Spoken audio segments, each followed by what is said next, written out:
नमस्कार, मैं हूं विवेकानंद शर्मा और आप देख रहे हैं the Vivek views. The Vivek views के इस एपिसोड में हम पड़ताल करेंगे कि आखिर मुख्यमंत्री भजनलाल शर्मा बार बार में प्रधानमंत्री नरेंद्र मोदी से कैसे मिल रहे हैं। क्या कुछ खिचड़ी पक रही है? क्या बात राजनीतिक नियुक्तियों की हो रही है या फिर बात हो रही है मंत्रिमंडल में फेरबदल की? क्या कयास हैं सियासी गलियारों में? ये बात महत्वपूर्ण इसलिए हो जाती है क्योंकि प्रधानमंत्री नरेंद्र मोदी से मुख्यमंत्री भजनलाल शर्मा पिछले 3 महीने में 3 बार मिल चुके हैं। सोमवार को फिर से उनकी मुलाकात हुई और उस मुलाकात के बाद में कयास लगाना ये लगातार जारी हो गया है। और हम कह सकते हैं कि खासतौर पर राजस्थान में कुछ ऐसे नेता हैं कि जिनके बारे में बार बार चर्चा होती है कि अब क्या इन्हें कोई नई जिम्मेदारी दी जानी है। नाम आता है राजेंद्र राठौड़ का और साथ में नाम आता है भाजपा के पूर्व प्रदेश अध्यक्ष डॉक्टर सतीश पूनिया का। इनके साथ में कुछ नाम और चर्चा में हैं। वो नाम है भारतीय जनता पार्टी के पूर्व प्रदेश अध्यक्ष अशोक परनामी, महिला मोर्चे की पूर्व प्रदेश अध्यक्ष और महिला आयोग की चेयरपर्सन रही सुमन शर्मा का भी नाम आता है। कांग्रेस पार्टी से आए हुए लालचंद कटारिया की भी बात होती है। तो साथ ही साथ बात होती है सर्व ब्राह्मण महासभा के अध्यक्ष और पहले कभी कांग्रेस में रहे फिर भाजपा में आए पंडित सुरेश मिश्रा की। इन तमाम चेहरों की चर्चा होती है और चर्चा होती है कि क्या इन्हें कोई नई भूमिका सरकार देने वाली है। क्या राजनीतिक नियुक्तियों के गुणा भाग में अभी राजस्थान में चुनावी चौसर के बीच कुछ नई तरह की गणनाएं हो रही हैं। अंता में उपचुनाव हो रहा है, चौसर बिछ चुकी है, लेकिन अभी दूर की कौड़ी उसे देखा जा रहा है। दूर की कौड़ी देखा जा रहा है निकाय चुनाव को, पंचायत चुनाव को। खासतौर पर बात यह भी होती है कि गाहे बगाहे समय समय पर मंत्रिमंडल में फेरबदल की भी बातें होती रहती हैं।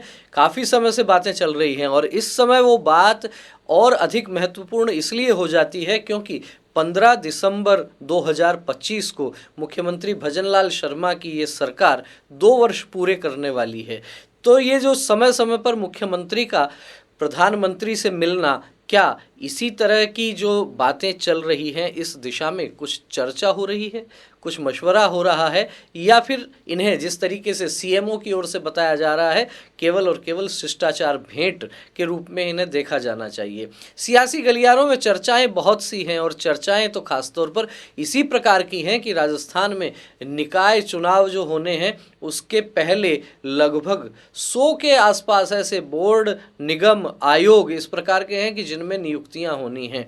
नियुक्तियां अध्यक्ष की होनी है, उपाध्यक्ष की होनी है और साथ ही साथ इसमें सदस्यों की भी होनी है। ये एक अलग प्रकार की राजनीति होती है कि सत्ता में जो भी पार्टी आती है वो काफ़ी समय तक इनमें नियुक्तियां नहीं करती और जब लगता है कि सरकार के 5 वर्ष पूरे होने वाले होते हैं उस समय कार्यकर्ताओं को फील गुड कराने के लिए नियुक्तियां ताबड़तोड़ तरीके से की जाती हैं।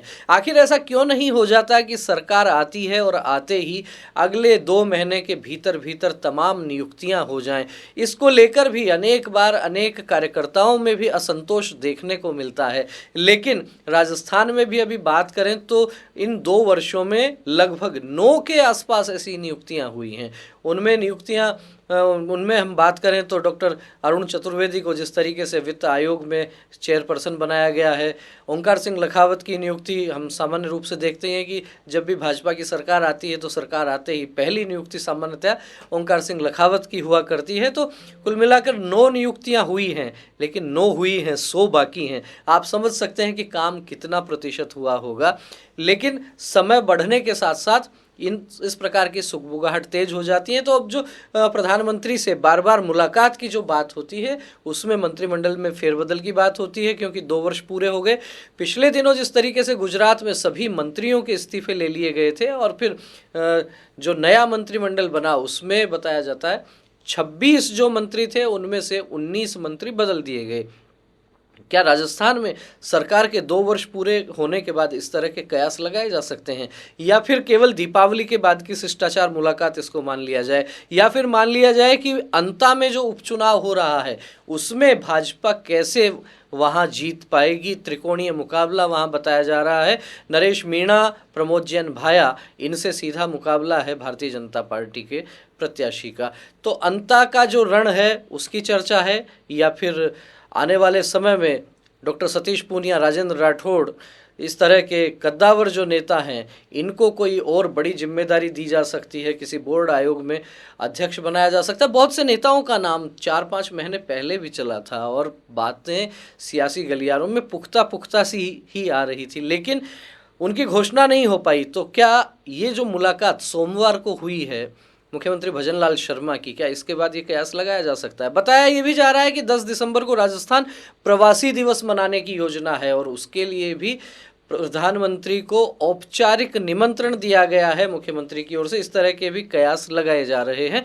तो प्रवासी राजस्थानी दिवस की बात है या फिर मंत्रिमंडल में फेरबदल की, या फिर बात है राजनीतिक नियुक्तियों की, या फिर बात है अंता के उपचुनाव को कैसे अपने पक्ष में किया जाए? क्या लगता है आपको, क्यों मिल रहे हैं बार बार में मुख्यमंत्री? हालांकि जब राजस्थान की राजनीति की बात करते हैं तो विपक्ष लगातार मुख्यमंत्री भजनलाल शर्मा की सरकार को पर्ची सरकार कहकर घेरने का प्रयास भी करता है और गाहे बगाहे इस तरह की भी चर्चाएं होती हैं कि आखिर सरकार चल कहां से रही है। इस तरह के सवाल भी विपक्ष लगातार खड़े करता रहा है, लेकिन सरकार अपने ढंग से काम भी कर रही है और विपक्ष के आरोपों का जवाब भी दे रही है। पूर्व में भी जो उपचुनाव हुए थे उसमें भी भारतीय जनता पार्टी ने अच्छी खासी बढ़त ली थी और जिस तरीके का माइक्रो मैनेजमेंट उस दौर में देखा गया था, चाहे रामगढ़ का उपचुनाव हो या फिर झुंझुनू का उपचुनाव हो, उन सभी चुनावों में जिस तरीके से भाजपा ने विजय हासिल की, केवल दौसा वाली सीट को हम छोड़ सकते हैं कि जहां भाजपा को अप्रत्याशित हार का मुंह देखना पड़ा था, लेकिन फिर भी जितनी सीटों पर हुआ उनमें अधिकांश सीटों पर भाजपा चुनाव जीतने में सफल हुई थी। तो क्या इस बार जो हाड़ौती में ये जो रण है अंता के उपचुनाव का, उसको भी भाजपा जीतने में कामयाब हो पाएगी?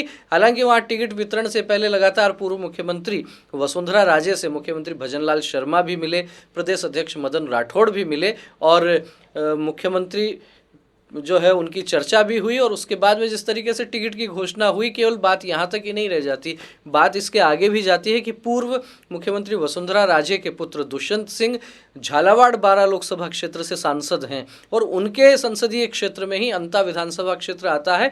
तो दुष्यंत सिंह को वहाँ चुनाव का प्रभारी भी बनाया गया है। ऐसे में लगता है कि वसुंधरा राजे जो है वो भी प्रत्याशी को जिताने के लिए पूरा प्रयास करेंगी और मुख्यमंत्री भजनलाल शर्मा, उनकी सरकार, उस सरकार की तरफ से जो है वहाँ प्रभावी जिम्मेदारी दी गई है मंत्री जोगाराम पटेल को, वहाँ चुनावी प्रभारी मंत्री भी उनको बनाया गया है। तो भाजपा भी रण में उतर चुकी है। अब आपका क्या कहना है इस विश्लेषण पर? कमेंट करके अवश्य अवगत करवाएं।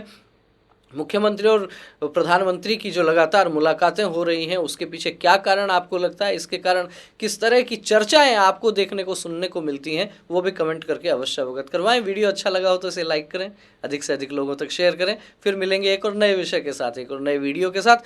तब तक आप बने रहिए द विवेक व्यूज के साथ। बहुत बहुत धन्यवाद। नमस्कार।